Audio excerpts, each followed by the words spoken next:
Good day, everybody. Again, thank you for jumping into this video. As the title suggests and kind of what you're seeing on the screen, we're going to talk about things that I've learned.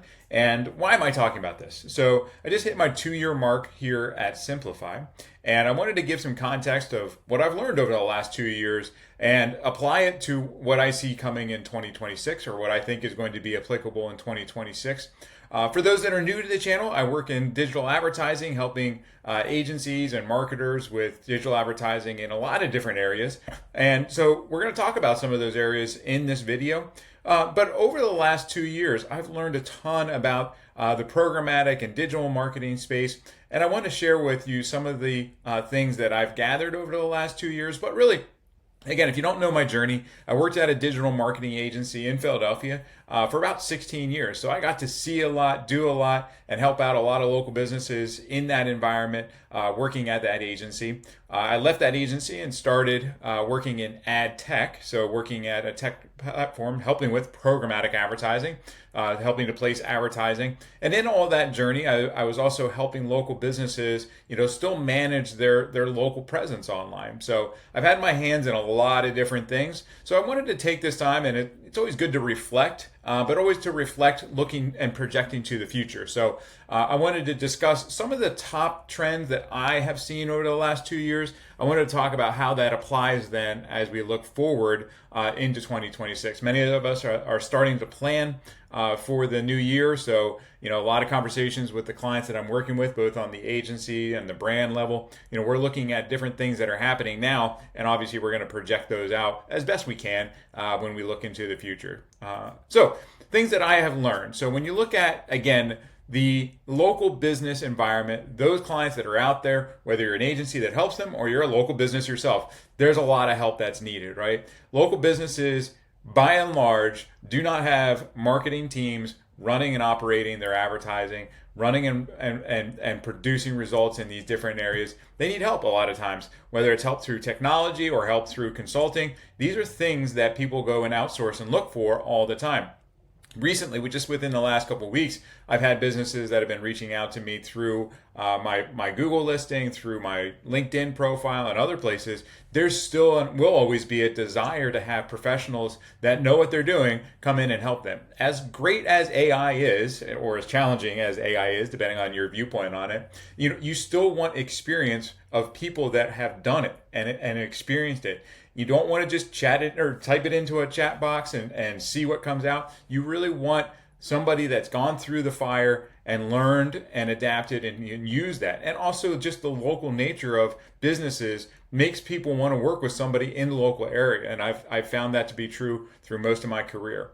And when you look at, again, what they're dealing with, what businesses are dealing with, whether an agency or a local business, there are going to be disruptions. There's going to be disruptions in supplies, workforce, environmental, right? There's always things that are going to be challenging. Over the last 2 years, I've gone through that. I went through, obviously, last year was a huge political season. It was a slow start to that season. There was a lot of disruptions in that capacity of candidates going to market and doing their advertising. So what was typically, going to be a really busy summer from the political marketing scene was not. It really, there was a lot of disruptions. And so you just had to bide your time. But just be prepared for it, right? You have to expect those disruptions and you have to prepare as best you can. Expertise, as I was talking about with the first one, and knowledge and having that background is going to help you be more prepared for those disruptions that are coming. And always learn from your mistakes. This is life 101 skill stuff. I have a bunch of kids, and as I talk to them, I acknowledge to them that I make mistakes all the time. I was sitting down with my teenage boys last night, actually, and we were going through, a different devotion as we were looking at how can they look at their lives and find purpose and find meaning. And for me, as a Christian, we find that in our relationship with God. And so I wanted to help them understand that there are going to be times that you're going to have mistakes, right? We all make mistakes. We all make the wrong choice at the wrong time. But you have to learn from that, right? Being human is adapting to those things that are going on around us and being better for it, right? Not wallowing in it, pulling yourself up and again, taking that mistake that you made, turning it into a positive by learning from it and not doing it again. And from a marketing perspective, we should always be trying and doing different things. Doesn't mean it's always going to work, right? But giving it the ability to live out that if you're doing a marketing campaign, make sure you see it to the end, learning from the data and applying that data to whatever may be next so that you can have a good foundation for your business as you move forward. And we're all, again, if you're watching this video, you're most likely been in a marketing and business space for long enough now to know that you have to learn from these mistakes and be an adult about it, right? Sharing with those around you about those mistakes to help others, again, not make those mistakes.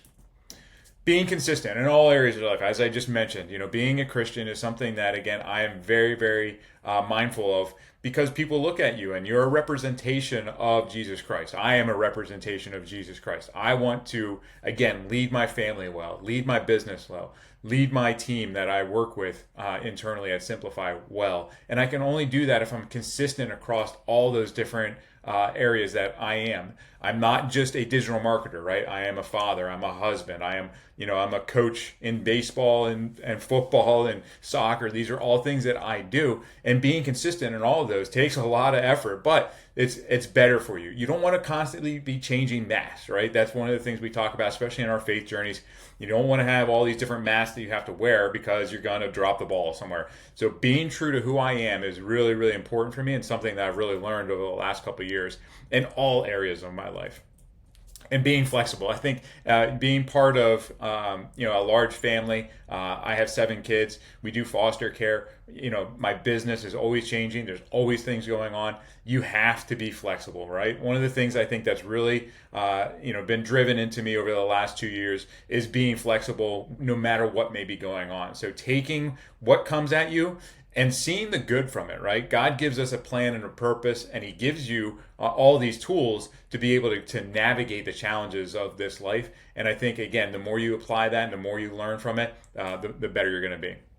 So what does 2026 look like, right? So as we finish up this year, as I head into year 3 at Simpli.fi, as I go into a new year, it's always a good time to not really just reflect and for reflect's sake, but actually use that to look at the future. So one of the things that we've seen a lot of that migration of streaming TV into the connected TV world. So this environment, right, is ever changing. As we talked about, there's always going to be disruptions. There's always going to be change. Streaming television is very disparate. There's a lot of platforms. There's a lot of ways that people are accessing content in the TV world. I look at my TV, right? We have Prime, we have Netflix, we have Hulu. All of these are areas that people are, again, engaging on TV. It's just going to, again, accelerate into 2026. And I think the biggest change that I'm seeing is that local businesses are really starting to understand that they can be in these environments, they can have their presence and be able to manage it in the local area on connected TV. And along with that, building your presence in these areas and using digital out of home or digital billboards are something that most local businesses didn't think that they had access to do in their neighborhoods. So when you look at digital advertising, it's really starting to, again, move into this environment and the local environment into these areas that, again, digital screenage is no longer just your mobile device. It's no longer just your connected TV. You can do digital screens out of the home in this area. It's not brand new, right? Digital out of home has been around, but buying it programmatically and tying it together with your other marketing assets is really something that's going to be accelerated as we get into 2026. If you think about it, again, if you have a billboard, how great would it be to do a geofence around billboards that you have and really hone in on making sure that message not only lands with that person as they may be driving by or walking by it or at the gas pump, right? You can do small screens, but you can also target mobile devices that are in that same spot. So, taking that information of not only having that person see it, but then also be able to have it on their device when they walk by it. One of the things that I can't obviously use Netflix's logos, but Netflix is going to be something that's on the top of every local business's mind, or should be, as we get into 2026. they are now partnering with different platforms to provide local access to their inventory. So we know that Netflix has moved to the ad-supported model, so local businesses can now access this area. They can now be able to put advertising in these environments to target consumers that are in this environment of watching streaming TV. So this is again something that's going to be and is going to be something that they local businesses should think about as they look at their marketing mix as we head into 2026.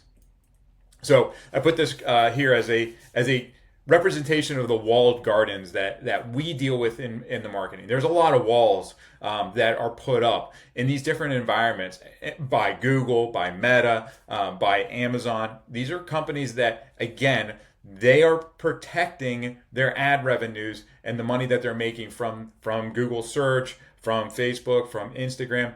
But one of the things that we know is that businesses don't want to be just siloed in those areas, right? A lot of the conversations that I've had this past year is breaking through this wall, going into other environments where people are at. We know if you go by your own, mobile device that you're not always spending a whole lot of time in Google search, right? AI is changing some of that conversation.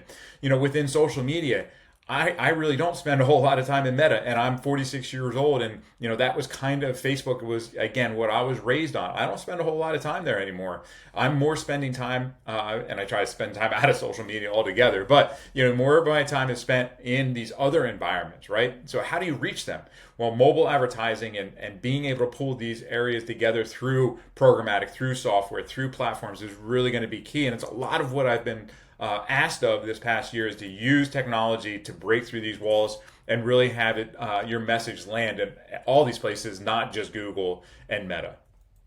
So talking about AI, right? We know that AI is going to impact how businesses operate as we go into the new year. And I think the important conversation around this is just be flexible with it, right? Going back to what I've learned, be willing to adapt and adopt some of what's going on, but not solely rely on all of it. I use it in my day-to-day, and I think businesses should try, test, and learn from it, but also understand that, real-world experiences trump anything that you're going to hear, see, or experience within the AI world.